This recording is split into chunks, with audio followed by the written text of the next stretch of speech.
Hello and welcome, everybody. My name is Dennis Brown, and this is my weekly Freight Broker Bootcamp Live. But today, we're not doing a training.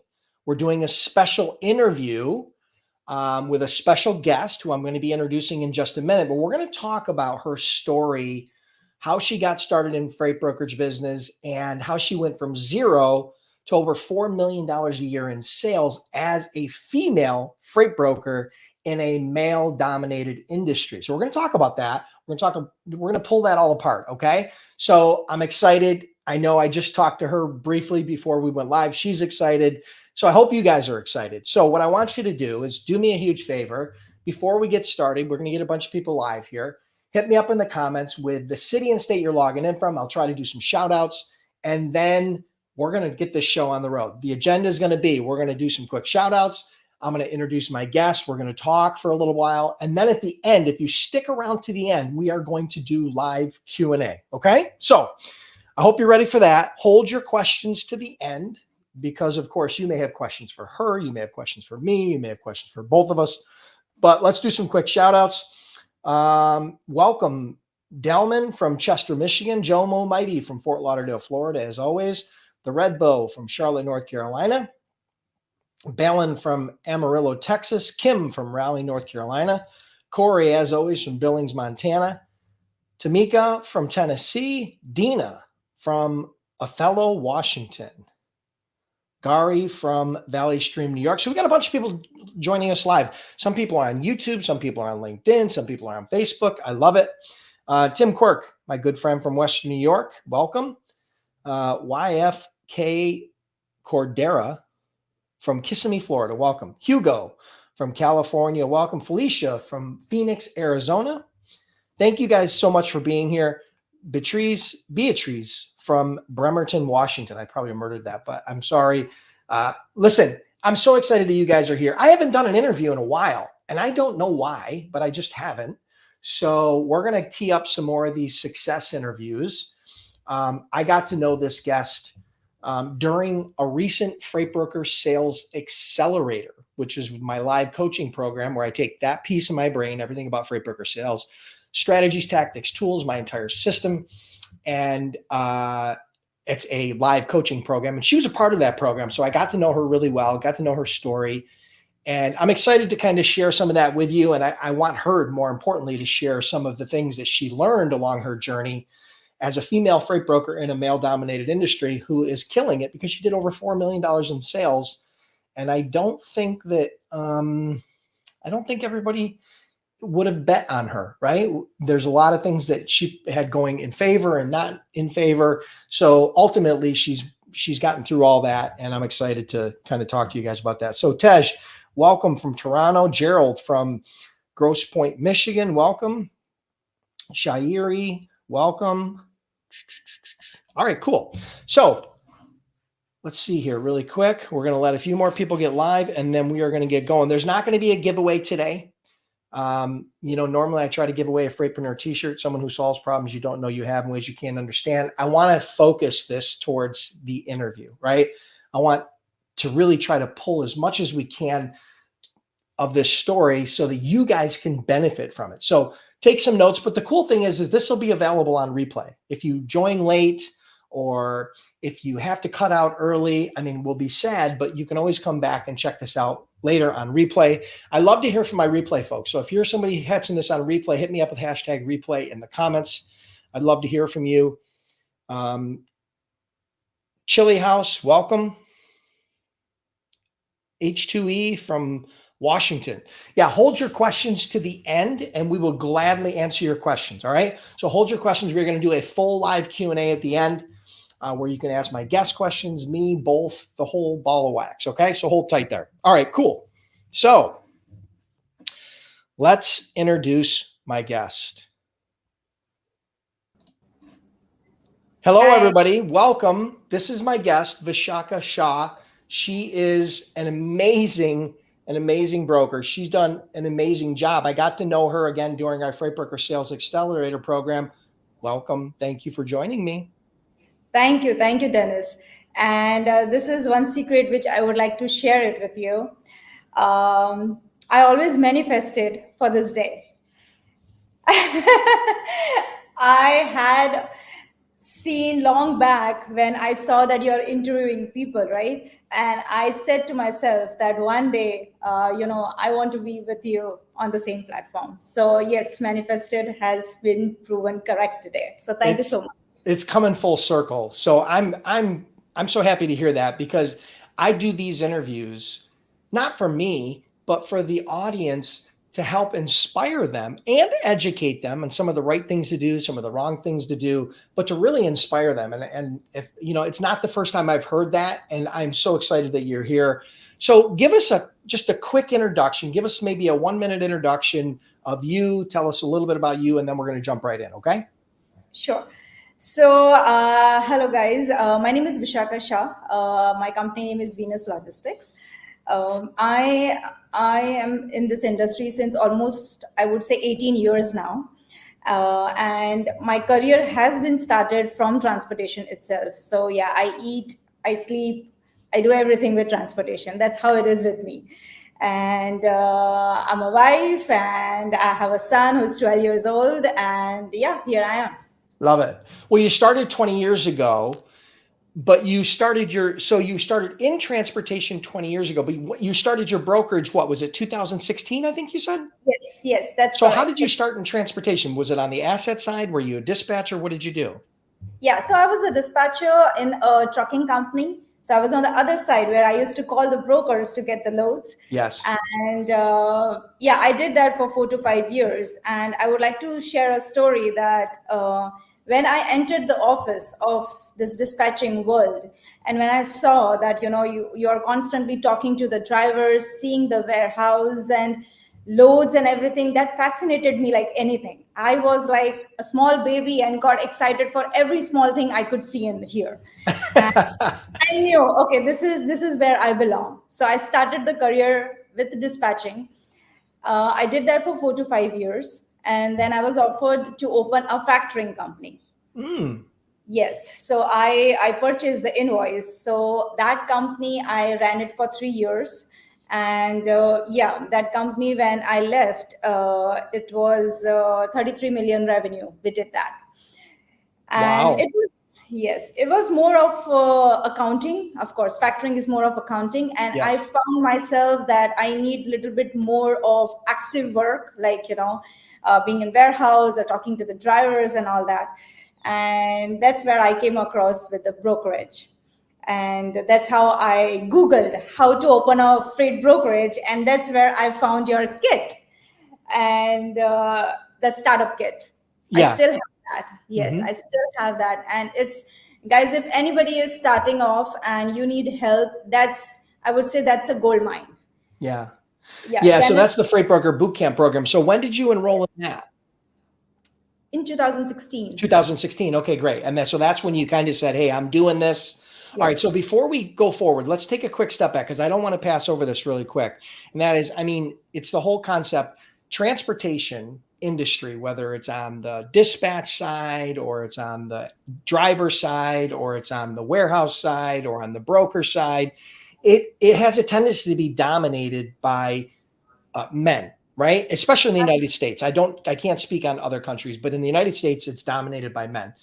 Why did you decide to do that when it seemed like you were swimming upstream, right? You were kind of swimming against the current. Yeah, I would say, Dennis, that yes, of course, it's a male dominated industry. There's no doubt about it.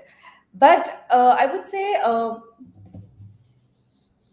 I got such super supportive male in the industry who Mm. actually helped me to grow.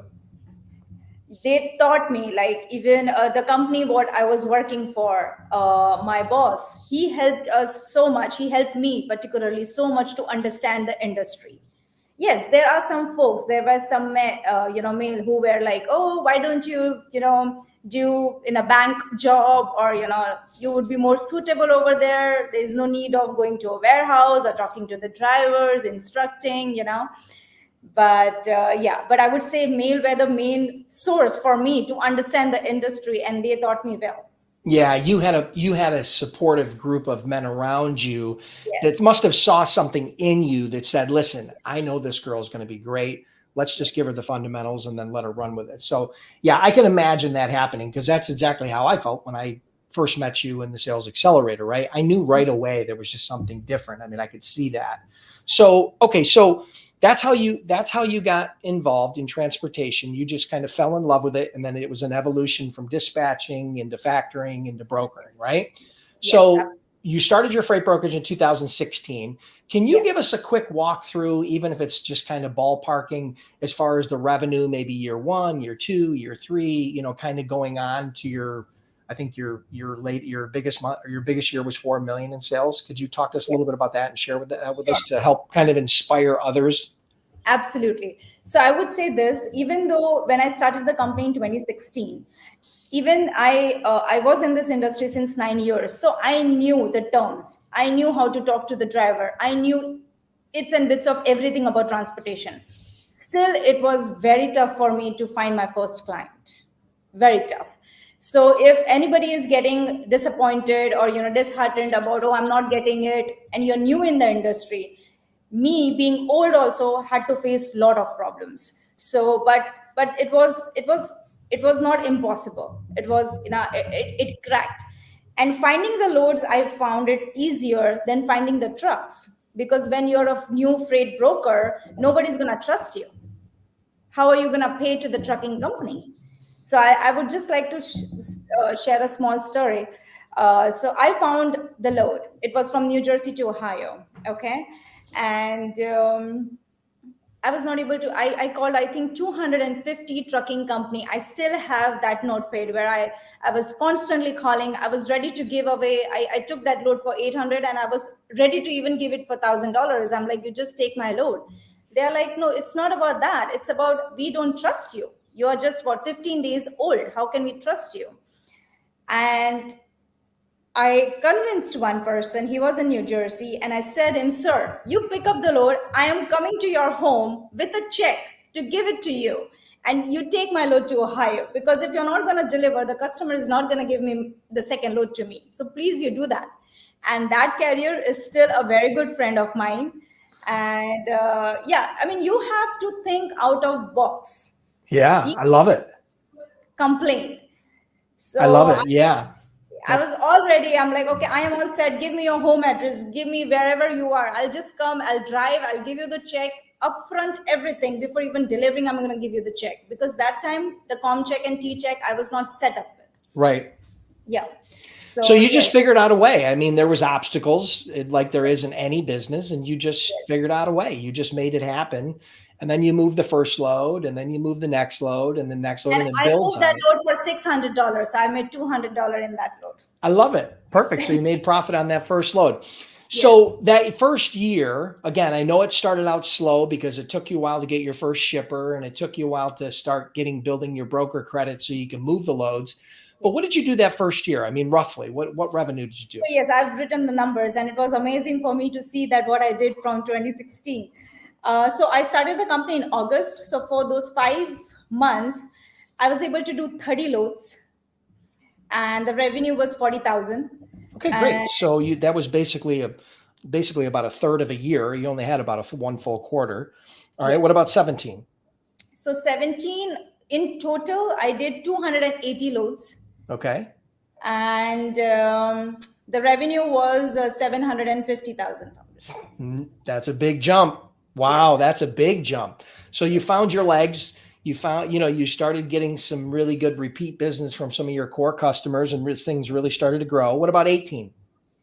So 18 was similar to 17. But the loads it was not similar. I'm sorry. So I did 780 loads that year. Yeah, no, I'd say it wasn't similar. And then the revenue went to what? 2.2 million. 2.2 million in 2018. Okay. So now we're coming into 19, and we're soon going to be approaching COVID. Let's talk about that. Yeah. So in like 19, 20, 21, yeah, it was similar, 1.1. It was 1.1 million to 2 million. Yeah, it was. Okay. It was, yeah. But okay. Yeah. And then what about and then your biggest year was what, 2022? Yes. And that was when you did about 4 million in sales? Yes. I love it. Amazing. That is amazing. I love to hear that progression because your first year you had a partial year, you did $40,000, but what that did is it wasn't that it made you a bunch of money. It wasn't that you became rich overnight. It was the fact that if you knew you could move one load, you could move two loads, and if you could move two Absolutely. loads, you could move four loads, and if you could move four loads, and so on and so forth, and you just kept building on it. And you did 40,000, then 750,000, then 2.2 million, and then eventually $4 million in sales. So kudos to you. That's amazing. I love to hear that. That's so cool. I mean, honestly, I'll tell you guys, I was very blessed with my freight brokerage. You guys all know the story. And if you don't, I'm not going to bore you either way. But ultimately, one of the biggest reasons why I've stayed involved with Freight Broker Bootcamp and I didn't sell it or I didn't close it down and just go off into the sunset and retire was because of the success stories that I get from past students. These stories, I do these interviews because this is like, in a lot of ways, this is kind of like my legacy. Beyond my family, this is kind of my business legacy. When I eventually retire from Freight Broker Bootcamp, I'll be able to look back on all those stories like Vishaka and Yogi Goswami and Eloy Lozano and all the other success stories that have come out of our program. And that's something I feel good about, something I can hang my hat on. So listen, let's move on. But people ask me all the time, they're like, Dennis, why don't you just retire? Why didn't you, or why don't you, whatever. And this is one of the biggest reasons why, because I get to be a part of their journey. Even though it's a small part, I get to be a part of that journey. All right, cool. So let's talk a little bit about, first of all, let me ask you this. Do you think, you've been around the industry for a long time. Do you think females or males, and this is a little bit of a controversial question, but I'm going to ask you, I know how honest you are. Do you think females or males make better brokers? I think knowledge. Okay. Whoever is having the better knowledge is going to win this race. That's it. It doesn't matter it's female or male. Yeah. And I think that knowledge is really important. And I think obviously drive, right, is very important. And I think that perseverance and stuff, I think that's really important. But one thing that I've noticed from my own brokerage days, when I owned my brokerage and hiring females and males in the sales role in particular, and even in the operational roles, I found two things. Number one, this is general characterization. So nobody get mad at me, but this is just what I've seen. And that is that men, when they sell, have a tendency to talk a lot. They over talk things. Okay. They try to sell too hard, right? They try to be that charismatic salesperson on the phone. That's the slick sales guy. And they think that's the secret, but it's really not. It's really all about listening. And I think that, just in my personal opinion, I think women are better listeners when it comes, particularly in the sales arena. I just really do. That's my personal opinion. I mean, I'm just sharing that because I think that if I had started a brokerage today, I would focus on hiring females. I'll be extremely honest with you, because I think they would do a better job. They would do as good, if not a better job. Right. So that's just my 2 cents. I know that, I don't want to get too controversial on here and I don't want people to get upset, but mileage may vary because I've had some very good freight brokers and freight agents that were males. But I just think that listening is one of those key skills that is just, it's one of those skills in sales that you absolutely have to have, right? You have to have that ability. And so if you talk too much like I am right now, then you're probably going to blow it. All right. So let's move on to the next question. Okay. So how did you decide the freight niche that you were going to pursue when you first started? And then how has that evolved over the years? Like when you first started, did you pick a niche? How did you pick that niche? Where did it go from there? So as I said, that I started with a dispatching company, so that we used to move dry freight. Okay. So no question asked, I am expertise in that. So I started with dry freight, and even right now, Venus is like 90% we move is the dry freight. Got it. Okay.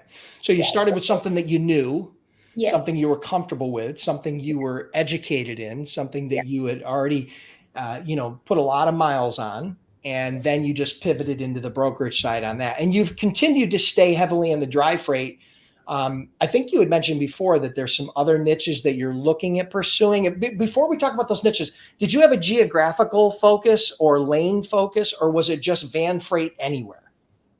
So initially, I started to be more on the East Coast so that I can physically go and visit the warehouse, the clients, and everyone. Yeah. So it was easier for me to be New Jersey and 200 and 250 miles around. Right. But yes, today I can say that whole US, yes. Gotcha. Perfect. Okay, cool. So But then what other, where I was. I mean, I wanted to be near to all my clients, visit them, show them my face and say them, how the things are and be more personal.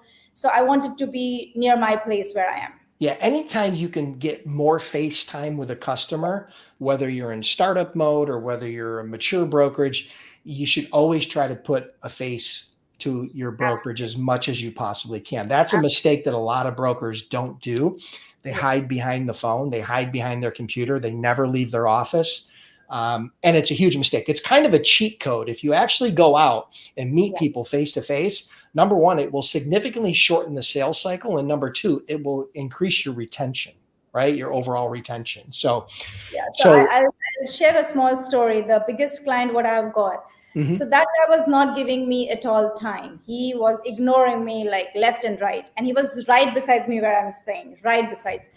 And I couldn't stop myself. And I just went to his office. He was so mad. He was like, there's no appointment. I'm like, no, I was just passing by and I just thought I'll just, we used to talk so much on phone.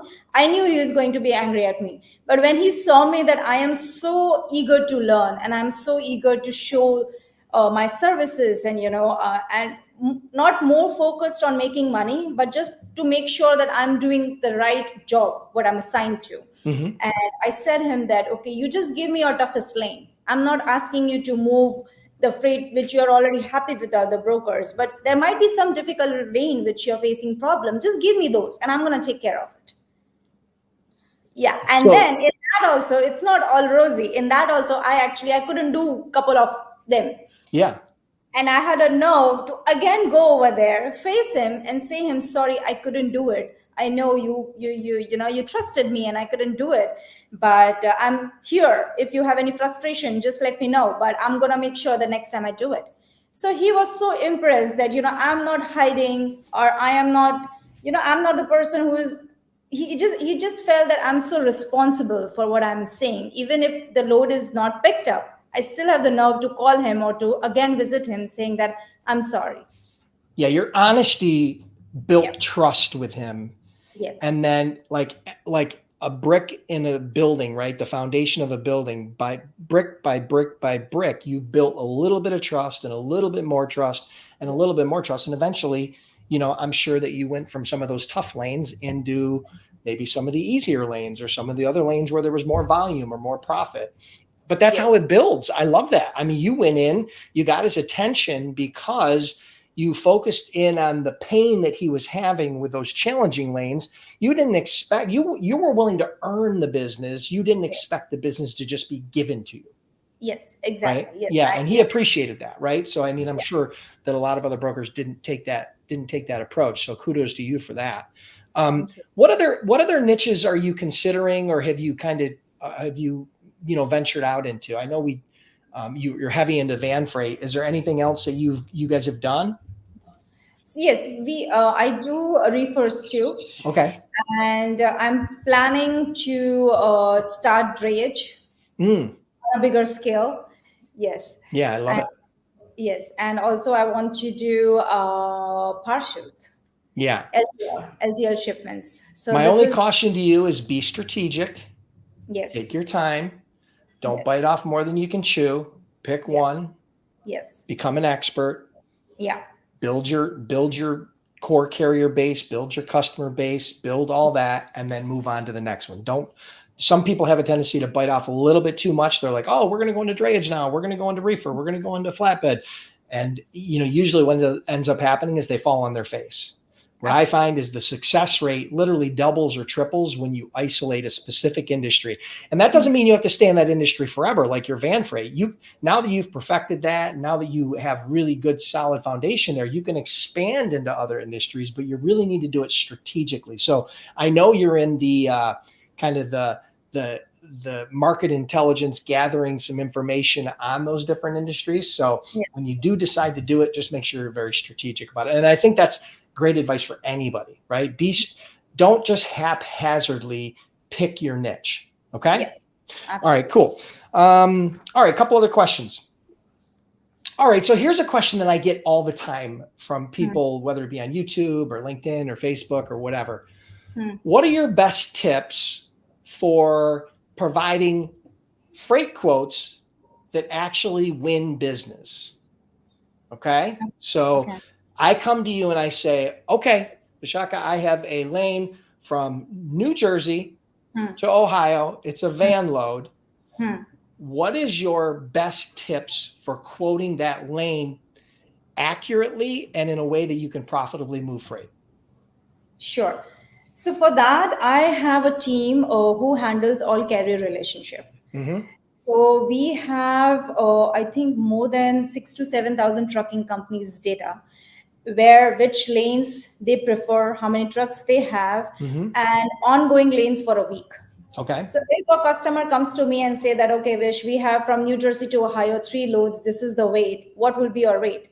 So instead of posting on DAT and getting the collective data, we already have the live people who actually wants to go to Ohio. And we ask them. So if suppose a guy is saying we'll do for 800, other guy says 900,000, so we'll just average it out and give it to them. But gotcha. For that, okay, so you've built a carrier database and you've built relationships with drivers and owner operators and small carriers that want that lane, that have trucks available in New Jersey on a regular basis that want to go to Ohio. And so you just simply reach out to them, whether by email or phone or combination, and then you get an idea of what their buy rate is, what your cost is going to be, and then you mark it up. Yes. And in that, it doesn't mean that all the lanes all the time carriers are going to have, I mean, it's if suppose a guy is giving me from Idaho to Utah, so I might not have that particular carrier relationship over there. So what am I supposed to do? So over that time, I take help of the DAT. I see that past how many loads have been moved and what is an average out, and then we give an estimate rate. One more thing, Dennis, I don't give a year around rate. I don't believe in that. Yeah, spot market only. Yes, and even when I'm quoting for spot rate, I would just make sure that I write that this rate is only valid for 2 weeks or 1 week. Gotcha. Because you're taking a rate from me today and you're giving me a load after 3 months, it's not going to work out. Agreed. 100%. Yeah. Well, people have to understand, and the reason why that's important that she pointed that out is the fact that you will have shippers that will say, hey, we want you to give us an annual bid, or hey, we want you to give us rates on a project 3 months from now. Okay. And number one, that's extremely difficult to do at any time in my career as a broker that I've been involved in brokerage for over 20 years. Even when the market is very stable, it can be very challenging to do that, right? But when you've got a lot of volatility in the market, right? You've got fuel going up, fuel going down, capacity going up, capacity going down. You got all these extenuating circumstances, right? Things that are going on in the economy. When you've got that volatility, there's positives to that volatility and there's negatives. And one of the biggest negatives is the fact that it's difficult to rate out into the future, right? Absolutely. So you as a broker really need to live in the spot market until you really, really, really, truly have a handle on those lanes, the carriers. You've got a lot of predictability, and the better that predictability gets, the further out you can quote with comfort. But I like the idea of, having a 7 to 14 day kind of expiration on that, on a spot market quote. I think that makes a lot of sense. So even one more thing which I have added right now is if a customer wants after 3 months rate, so I give a big range. So I'll say, okay, it could be anywhere from 2,100 to 2,400. You give them a range. You don't give them an exact amount. Yes. And then I say, okay, because if he wants to win the business, he also needs some rate from his customer, right? So I'll just say that it's going to be between 21 to 24, and then he can add whatever he wants, or if he's a distributor or manufacturer, he can decide what he wants to do. But this is the range if you want me to quote after 3 months. Gotcha. That's when I started doing it. Yes. All right, great. I like that. All right. So did we talk about, I know you talked a little bit maybe about this. How did you get that first customer again? Did you share that with me? The very first one? What would tell us the story, how you got the very first customer? I just walked in. yeah, I did my research. I saw big vans coming out of that warehouse day and night. Okay. And I did research and I just walked in and I had my all authority in my hand. As soon as I got it, within 2 days, I was over there and I'm like, hey, sir, I've just opened the freight brokerage and I know this industry. I can manage with the truck. Could you please give me a chance? And that guy was, I think he was old. He was 55 or 60s maybe. And he was so, his eyes were like, why are you here? I mean, you are like, I mean, he was like, you're so young and, why are you in this industry? What are you doing in the warehouse? And, you should have something better to do besides this. And I'm like, no, I just want to move it. Can you please give me a chance? He didn't give me that right day, but I followed up. And I think seventh day he gave me. He called me and he's like, okay, Vish, here is your first load. Take it and let me know if you're able to do it or not. So that's how I got it. Wow, that's amazing. And that was a Yeah, van load. What type of product was it? it was spices. Spices. Yeah, Out of New Jersey. Where did the first load go to? From New Jersey to Ohio. where? Ohio. So the same. Then I had to run to that driver to give him the check. Gotcha. Okay, so that was the same exact load. So that was your first shipper that you were talking about. Okay, because I wasn't sure if that was your first shipper or not. Yeah. Yeah, perfect. That's an amazing story. See, most people wouldn't have the courage 2 days after they got their authority to Yeah, walk with their authority in hand and just kind of walk onto a dock with no appointment, with yeah, no, yeah, no, not being welcome, not being invited. But you took a risk, right? Which is what this is all about. You took a calculated risk because you had the experience, you had done the research, and you yeah, were ready to go. And you were confident that if he gave you an opportunity, you'd figure out a way to make it happen. absolutely. I love it. I love it. All right. So a couple other questions, and then we're going to wrap it up and we're going to go into live Q&A. But have you ever had one of your loads double brokered?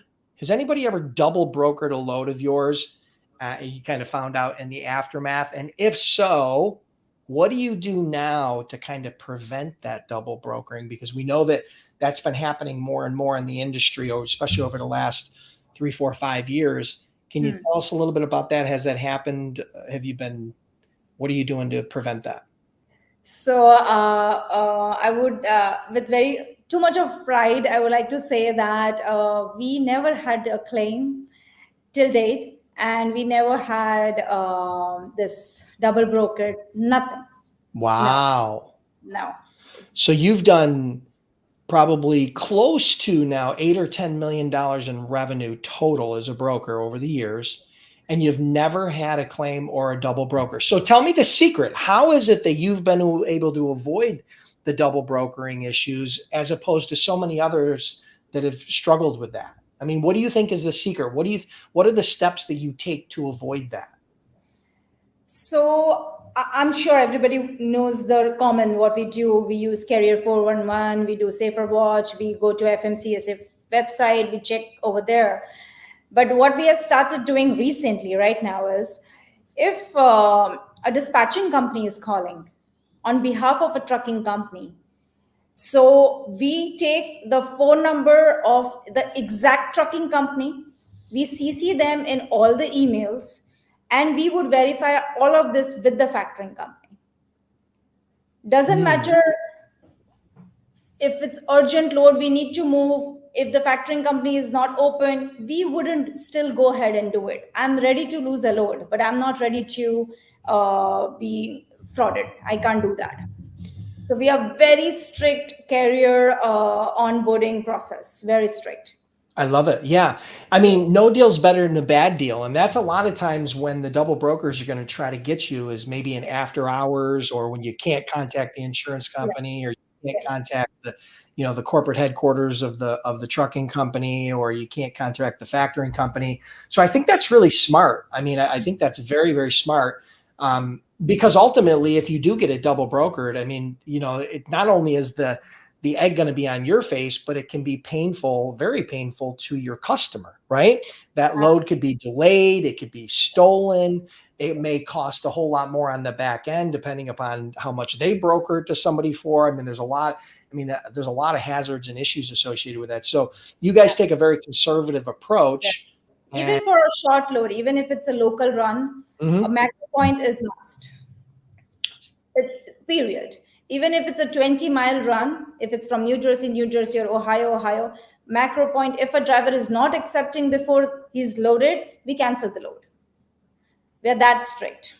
Yeah. Well, I mean, it's obviously working because you've done almost $10 million worth of brokered loads, and you haven't had a double brokered load. So we're not gonna jinx you. Okay. We're gonna keep our fingers crossed. But I think you guys are on solid ground. I think the policies and procedures that you have in place are probably the reason why, and the training, the way you teach people, you teach your dispatchers and your brokers and your operations people to vet carriers and to spot those inconsistencies and issues. I'm sure there have been people over the years that have probably tried to do it, but your systems have kind of broken that down and allowed you to recognize those issues.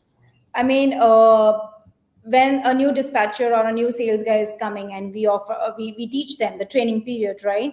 And if a load is posted and we know the DAT rate is 2,500, but a trucking company wants to take it for 2,000, people over here, they get excited. Oh, wow. Vish said you can go up to 2,500 and we are getting for 2,000. So it's like, it's a great, I'm like, no. Red flag.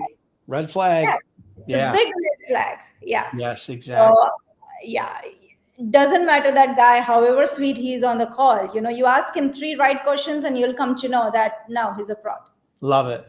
Yeah. Yep. It's all in the training. It's all in those systems. It's all in those policies. So congrats on that. Well, listen, I'm going to ask you one more question, then we're going to wrap it up for today. Sure. Think back on your journey as a freight broker starting in 2006. So we're 7-8 years into this now. What is the biggest lesson that you've learned about growing a successful freight broker? So if you had to pick 1 or 2 things, the lessons that you learned, maybe they came from mistakes that you made, maybe they came from challenges that you had, but what would be the biggest lesson that you learned during your journey? So biggest lesson, what I learned is needs and requirement of all the customers are different. Okay. Better before you understand, it's better for you. So initially, this is the mistake what I did, that if my one customer is saying me, every customer has their own percentage margin. You cannot expect that if ABC company is giving you 15%, then XYZ is also going to give you 15%. Maybe that guy is just capable of giving you 5%. Mm-hmm. So understanding their needs and requirement plus the possibility of getting the volume is every customer is different. Yes. And it's on you how you want to take it. So that's like a mistake which was rectified and then learned by me. Yeah. So the key, if I can pull that back, kind of peel that onion back a little bit, is, you have to treat every customer as its own unique customer. It Absolutely. Has its own unique needs. Yes. And in order for you to understand those needs, you need to do your research, but more importantly, you need to ask the right questions of that customer. Absolutely. So that you can really gather that sales intelligence, that market intelligence, that customer intelligence that allows you to make the right decisions, to quote the right way, to take the right next steps in order to secure the business, retain the business, and grow the business. Absolutely. Absolutely. And also I would say that this was my mistake, what I did, giving a lot of credit to the customer. Yeah. New customers. So talk about new customers that come on and you assessing and giving them credit as a new shipper. Yes. And when you know that guy is going to pay you in 45, 50 days, right from day one, you need to think about it. Do you want that? Yeah. So there's a part of this business, when you're a licensed broker versus an agent, there's two different skill sets here. As a broker, you're going to have some financial management skills and some risk management skills. And those all sound very fancy, right? But ultimately what you have to be able to do is you have to be able to assess the risk associated with extending credit to a shipper. Because ultimately, if you do one load and the load is $2,500 and they owe you $2,500, they may or may not pay you. They may not pay you timely, they may pay you delayed, but ultimately that is a risk that you're taking by extending them credit. So so a lot of companies will come on and say, oh, well, I need $100,000 in credit. Well, if you look on their Dun and Bradstreet, or you look on their, their and Sonia report, or you look on any of the different credit reporting agencies, you're going to see that maybe they're a brand new company. They've only been around for 1 or 2 years. Maybe they don't have good, maybe their average days to pay are 45 or 50 or 60, like Vish is telling you. So, you have to assess that, because ultimately, you can't wait particularly as a startup, you can't wait 60 days to get paid. You need to turn that money over very, very quickly. And so assessing that credit, you don't want to extend a lot of credit because it could put you at risk. And then the terms of that credit are really important. It's very important, very, very important.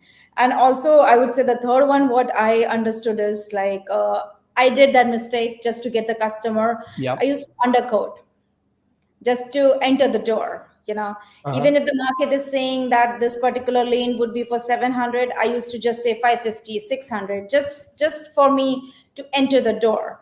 Mm-hmm. And then I realized that customer, in his mind, it's like, okay, Venus is going to be the cheapest one. And I was never able to get them what I wanted, because that's the impression they had. Yes. So that's you focused. So another mistake that you're kind of highlighting here is when you were talking to a prospective shipper, you were trying to be the cheapest. Yes. In order to get the business, in order to win the business, but then you weren't able to maybe cover the load. And if you were able to cover the load, maybe you lost money, or you weren't able to make any money on it. And ultimately that first impression of you being the cheapest was very hard for you to overcome later. Absolutely. Because that's how they looked at you. They're like, oh, well, she's the cheap one, so we'll give her a first shot. But if she can't cover it, we're going to raise the rate and give it to one of our regular brokers. Absolutely. Yeah, those are great lessons. I would strongly suggest that everybody watching this go back and replay the last 5 minutes that we've been talking about these lessons, because those are hard fought, real life lessons of a broker sitting in that chair day in and day out, building a real brokerage. You may have didn't catch some of the nuance associated there, but those are really, really important lessons. And I really want to thank you for taking so much time. Listen, let everybody know how they can connect with you, learn more about Venus Logistics, and then we'll go into live Q&A. Yeah, sure. So anybody who needs a startup kick, I'm sure Dennis has all the tools, and I would highly suggest that, he is like a hero in this industry. And if anybody wants any guidance, I'm sure that he has it all covered. But in case if you feel that you want to talk to me, so yes, my email address is vish@venuslogistics.org. You can email me, and I'll try to do as much as I can. I love it. And listen, if you guys are curious about becoming a freight broker or a freight agent, and you want to take the same course with the same direction and the same systems and the A to Z learning how to become a freight broker, freight agent, you can check that out at freightbrokerbootcamp.com. Listen, thank you guys for being here. Truly appreciate it. For those of you that are going to stick around for the Q&A, hold tight. Okay. Hold tight. We're going to take a breath. I'm going to grab a drink. You can feel free to start typing your questions into the chat box. Here's what I know for sure, guys. Here's the reality. We're not going to get to all your questions because we never are able to. Okay. But we will get to as many as we can with the time allotted. You got to remember, Vishaka has a brokerage to run.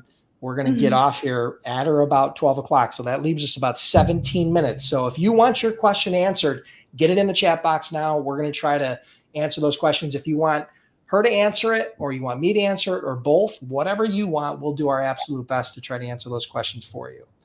All right. So here we go. Let's jump in. All right. Well, let's get rid of that. All right. What do we got here? All right, cool. Gerald asks, is your monetary from your brokerage business still netting an average of 1/3 of your loads you sell as high as the first load netted you? Okay, so he was talking about the example you mentioned where you made $200 on the load. That ratio of making $200 on an $800 load, is that still your average profit margin? Or he's really asking, what is kind of your average profit margin across the board? That's ultimately what he's asking. Yeah, so even I was figuring out that when I was making the the numbers. Uh-huh. So yeah, it's anywhere between 10 to 12%. So that's your typical brokerage margin at this point on volume is 10 to 12%. Now Yes. that one was a little bit higher because it was a shorter haul and you made a couple Yes. $100 on it. So that was Yes. probably in the 25% range. But on Yeah. average, when you look at the volume across the boards, across all customers doing Yeah. $3 or $4 million a year in sales, it's 10 to 12%. Perfect. All right, good. Hope that helps, Gerald. Andrew has a question. Building and mastering one niche before you move on to another one is great advice. Being an expert at one niche and making your process, blah, blah, blah. Okay, that's not necessarily a question, but thank you. I agree. Thank you for the validation there. Boom, boom, boom. Let's see. All right. Can we put an email in chat, please? Oh, put your email in the chat. Vish, if you want to put your email in the chat, you can do that and let people know the email if they want to reach out to you. Sure. Here's a question. What is the future with AI here? You can feel free, or I can kind of take that, whatever you You go want. ahead. Yeah, you go ahead. Okay, so here's my take on AI. All right. AI is here to stay, and it's going to have an impact on different industries. And it'll probably have an impact on the freight, logistics, and trucking industry. It already is. But here's what I know. AI is not going to have the human people skills, a lot of what Yes. we talked about today, during this conversation, to connect all the dots. Will AI be able to enhance software to allow rating to become better, to allow truck matching to become better, to allow dispatching to become better, to allow vetting of carriers to become better? Yeah, I think all those things are going to be helped by AI. I think they will. And I think a lot of the software companies out there are already starting to deploy AI into it. But here's what I know. It's not going to replace brokers. Okay. I've been saying this for a decade now about technology and the whole, digital freight broker and Uber and everybody trying to put freight brokers out of business. So far, they've failed miserably. And we just saw a bunch of them go out of business in the last couple of years. So I'm not happy about that, but I'm also not surprised. Okay. So I think AI is here to stay. And I think there's probably some ways you as a freight broker or freight agent can leverage AI to save yourself time, to enhance your offering, and to make your job easier. A lot of those things are starting to come out. I just saw a demo the other day about the ability to use AI for check calls or for inbound calls to kind of filter out, carrier requests. I mean, there's some of that, right? So as it evolves, I think the value will continue to be in the experience and education that the broker has to actually connect all the dots on the back end. So that's my take on it. What are your thoughts? Yes, I agree with you. So I feel that transportation, like especially the industry, what we are like brokerage, it's so much of human touch. If a driver driving the whole night and you just call in the morning and say, hey, good morning, man, how are you? Are you okay? Did you have your breakfast? How the delivery is going? That motivates him that, okay, there is someone who is there to call me to see that I'm doing okay and I'm reaching at the delivery on time. So because this, I always say in all my interviews that the real heroes of our industry are the drivers. The truck drivers. Agreed. Absolutely, because we sit in air condition and we just give instructions, right? Do this, do that. But those guys are out there in snow, in rain, in summer. Every time they are there, they are making sure that the loads is, they have so much of struggle just for a single load. Yep. And I think if we can call, we can talk to them properly, and that solves a lot of problems. Yep. I love it. Yeah. Next question. Can we work as a remote agent outside of the US? Yes, as an agent, you can work outside of the US. It's been a growing trend that a lot of brokerages inside the US are hiring agents outside the US. Yeah. So I've seen that as a growing trend. Yeah. So yeah, you can. To be an agent, you really need a phone, kind of a very basic computer with internet access, and some Yes. education. Right. And That's some right. education and a good broker that you can work with that has, the foundation and the backing and the credit and the experience to help you along the way. So yeah, I think you absolutely can do that. I've seen that as a big trend lately. Hello, Dennis. I'm 25 with a 760 credit score as of now. I have 2 quotes for surety bond, one 4,000, one 2750. Do these numbers sound about right? Yes, they do. Yeah, you have a 760 credit score. You have a good credit score, but and I would tell you that a year or two ago, 2 years ago, your bond cost would have been quite a bit less. Okay, so 760 is a very good credit score. Anything over 700, you've really got a pretty good credit score. Yeah. But in today's age right now, the bond costs are going up a little bit higher. Some of that has to do with some of the fraud that's going on in the industry. Some of that has to do with the fact that we just went through a period where a lot of carriers and brokers went out of business because maybe they overspent, or maybe they were too small and they just couldn't justify renewing their bonds. So they shut their business down. So there's a lot of reasons, but when you go through a downturn in the industry, what happens is, there's a cost basis to that for the insurance companies, for the surety bond companies, and then they have to push that forward into future premiums for everybody else. Okay. So just like any other insurance, when the market starts to stabilize again, then those rates will come down. Okay. Yeah. So yeah, I think that makes a lot of sense. The 2750 in particular, maybe not the 4,000 quite so much. That might be a little bit high for a 760 credit score, but I'm not surprised 2750. 760, 800, maybe 2 years ago, probably would have got you a $1,200 or $1,400 premium. Yes. I've seen them around that amount with credit scores similar to that in the past. So maybe that'll happen in the future. But for now, it's still pretty small startup costs when you factor in what it costs to start a trucking company, or what it costs to start a franchise, what it costs to start even a little pizza shop, right? I mean, you can't even you can barely set up a hot dog stand on the corner for that. Okay. So yeah, so it's pretty nominal startup costs, but I get it. Question: what TMS system do you use? What do you use, Vish? I have ITS Dispatch for now. Oh, you use ITS Dispatch. Okay. So Internet Truck Stop Dispatch is the service she uses because she uses Truck Stop. And so it's integrated, right? Yes. There are a lot of great systems out there. There are tons of great TMSs out there. Unlike when I started in 2003, there wasn't a whole lot out there. Okay. And the ones that were out there were, believe it or not, were really expensive and kind of clunky. So I built my own. I just did a recent post on that I would never build my own TMS again because it's unnecessary. There's so many great options out there. They're very affordable. If you guys want access to one, Freight Broker Bootcamp, we've partnered with Ascend TMS, and they made a special offer to anybody in my community. So if you go to freightbrokerbootcamp.com/TMS, you can sign up for a free trial to Ascend TMS with no credit card required for the trial. So it's not like you sign up and then 30 days later, they're going to ding your credit card. That's not the case. You can use this for perpetuity. It's a free system, but you can upgrade later to a more paid version if you want to, but you could get a sense of that through Ascend TMS. I know Tim Hyam personally. He's a close friend of mine. He owned a brokerage.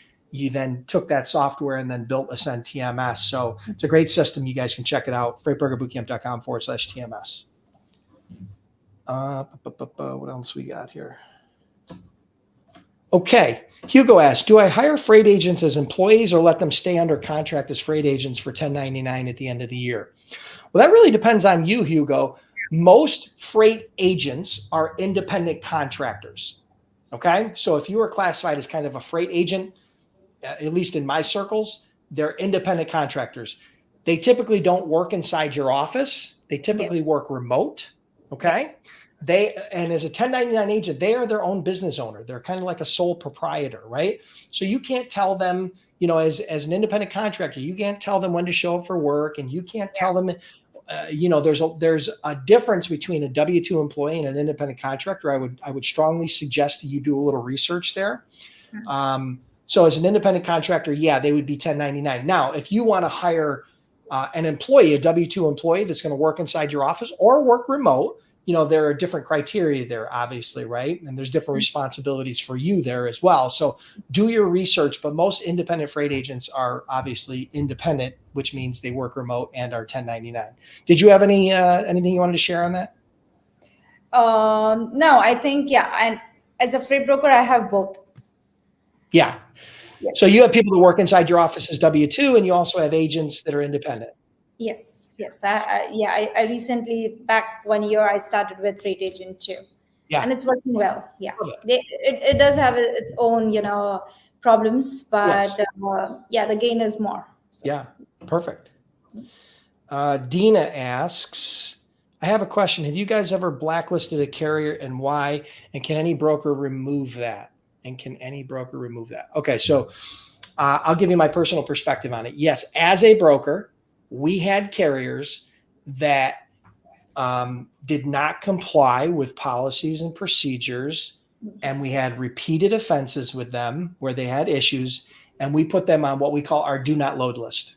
Okay. Yes. So the do not load list was that list of carriers that there was no reason why they were going to be loaded, even in an extenuating circumstance. So they were just not to be loaded. So this wasn't hey, they made one mistake and they got put on the do not load list, right? This is typically, unless it was a fraud related or something that was really egregious. Okay. But typically they would go on that list and no, they wouldn't come off. So that would be something typically that the owner would take off if they chose to do that. And the owner would probably put them on there if they chose to do that, especially in a small brokerage. But what's your take on it, Vish? Yes, absolutely. So we do have, like, I think 15 to 20 carriers we have blacklisted, and as you said, it's not only for one mistake, but then our case was that we found that if we deal with this carrier, there is possibility that he's going to share our information to the people who are actually doing fraud. Mm-hmm. So we sensed that. So before it goes more further, information of anything, of our load information, our company information, we just blacklisted them. Yep. And the number one way to get blacklisted by any broker and put on the do not load list is if you double broker a load. That's going to be a one and done. Yes. 100%. If you ever do that, yes, then it's a one and done, right? Yes. The other one is if maybe you swear at one of my employees or you're really, really mean to somebody. I mean, I literally have put somebody on the do not load list for that reason, because they were berating one of my employees and cussing at them and swearing at them and just above and beyond, and they ended up getting put on the do not load list. So yeah. And one more thing I forgot to mention, that we don't use the carriers who have their broker authority. Oh, gotcha. Okay. Yeah, so I don't know if that's the right thing I'm doing or not, but I just have a fear that if I'm going to use a carrier who has a broker authority, and if anything happens with that trucking company, they would want to sell my load to someone else because they have the license to do that. Yeah. I know that there's a lot of brokers that feel that same way, that, if a carrier has their broker authority, and I think you need to treat those, very, very carefully if you do choose to do business with them. We had carriers that had their broker authority that we did do business with, and then we also had carriers that had their broker authority that we didn't. So we looked at them on a one-by-one individual case basis. Yes. But I understand, especially with double brokering the way it is today, I think that's especially this time. Yeah, cautious approach. Yeah. It has been crazy. Yes, I agree. Let me scroll through here. Oh, we have 2 more minutes, so we got to get through these questions. Couple questions really quick. All right. So what would be a reasonable margin to target for commission for a customer? Reno moves freight 70% of the time to locations less than 160 miles. So for flatbed freight, I heard you mention 25%. Marcus, it's going to be very hard for us to give you a blanket answer on what the percentage is going to be for margin on a 160-mile run. Okay. In a market that we haven't done any research on. Okay. So here's what I'm going to tell you. I'm going to give you a general rule of thumb. The lower dollar value of the load, so a $500 load versus a $2,500 load, the percentage of margin sometimes is higher on the lower dollar value, because just do the math, right? If you have a $500 load, right, that you're paying, the shipper's paying you, and you're making $100 on that, that's a 20% margin. Okay. But if you make that same 100 on a $2,500 load, that's a 4% margin. Okay. So don't get caught up on the percentages too much, especially when you're in short haul. when you're looking at short haul stuff that's short, right? You're looking at, first of all, my personal rule was always, listen, if we can't make $100 on this load, it's not worth my time to do it. Okay. I'm not going to chase my tail and go through all the risk associated with everything associated with the transaction for $50. It's just not, it was never me. Some people do that. Some people don't. After you invoice it and you get paid and you go through that whole process, you're really not making any money on it. Right. So I usually set a minimum margin of $100 as a broker. But treat each case individually, but it wouldn't be unrealistic for you to make in the range of 10 to 20%. You heard how Vish's average margin, if you blend it all in, is around 12%. It wouldn't be uncommon for that to be closer in the 15 to 20% range if you're doing shorter haul, right? The longer the haul, the higher the dollar value, the lower percentage. Absolutely. Okay. So that's just a general rule for anybody. Yes. All right.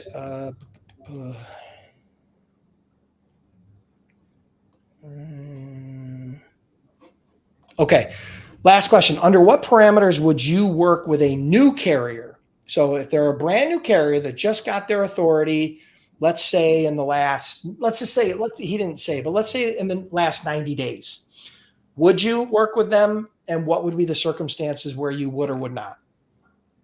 Yes, we do work with them, and we actually love to work with them because they are so fresh, and we would be the person who actually would guide them about how to do the loads and the lanes. And it's high possibility that once they are going to grow, they will make sure that they give us their trucks. So absolutely, we do work with them. We start slow. We start with local because they are not that trained, so we need to do a lot of teaching to them, like how to talk to the shipper, the PO numbers, how to read a rate confirmation. So we give all that guidance to them, and we give local. Then we start 400 miles, 500 miles. Yes, but absolutely, we love working with new carriers. I like that approach that you just explained, which is kind of a coaching. Yes. It's kind of like a new carrier onboarding approach where you're setting your expectations with them. You're kind of talking about your policies and procedures and how it should work when they're operating within your sphere with customers and with the people in your organization. So I like that. It makes a lot of sense. And then the great thing is what you said on the back end is if you help them early on, they're going to have a tendency to be more loyal to you, right? As long as you take care of them, they'll take care of you type deal. So yeah, I don't necessarily have a problem doing business with a new carrier, but it would be on a case-by-case basis. Absolutely. Right? It'd be a case-by-case basis. It depends on, again, maybe they just got their carrier authority, but maybe they've had their CDL for 20 years. Yeah, so that's the case. Yes. Right? It happened a lot. So you need to peel back the onion a little bit. Don't paint every new carrier with the same broad stroke, right? Not every new carrier is bad, just like not every experienced carrier is good or bad, right? Absolutely. So look at it on an individual basis. All right, guys, listen, thank you so much. You guys had some great questions. Listen, let me know if you guys, how did you guys feel about this? What did you guys think about these interviews? Do you want me to do more of these types of interviews? I kind of slacked off in the last few months. I love to do interviews like this with Vish. She's amazing. Congratulations on all your success. Thank you so much. Thank you. If you guys want to reach out to her, you can find her at Venus Logistics. I'm sure if you search online, you're going to find her website. If you go on LinkedIn, she's probably on LinkedIn. And I think she put the email in the chat box. So any final words you want to add before we close off? Yeah, I would say that thank you everyone for spending your 1 hour with us. And as I said, this was all manifested. And so that's one thing we need to do, that, if you guys have opened your freight brokerage, make sure that you do the manifestation.